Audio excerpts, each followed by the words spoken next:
Hello, my name is David and this is my rebuttal video.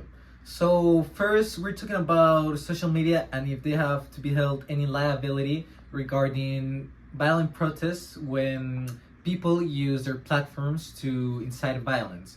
As a first argument, you said that these protests, for example, would never spread as far without coverage from social media. And while that is true, we have to consider that social media is a tool, it's a platform, and we don't have to consider it as a cause.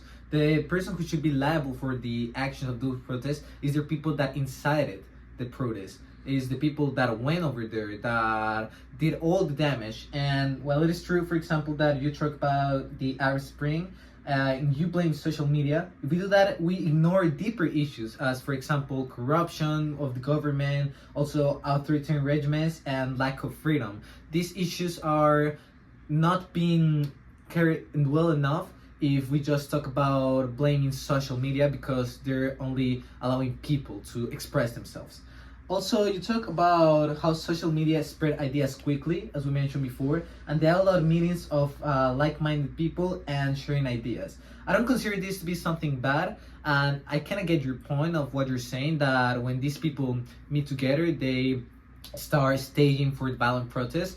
For this, I have to say that if we do what you say about doing a serious restriction for, like trying to slow down these online protesters, then it's not gonna work like that. We are contradicting the essence of social media itself, about how people can express themselves.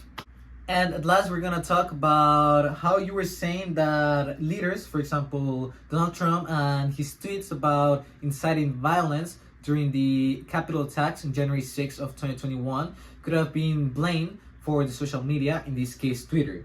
Now, I'm gonna put it like this. In this case, it was the leaders' rhetoric that incited the violence. It wasn't social media trying to promote those ideals or those ideas. As an example, I would put the following. Imagine this same message Trump said was on an interview or during a TV program. So if that would have happened instead of publishing a tweet, then would the TV program or the interviewer be held liable for his actions? No.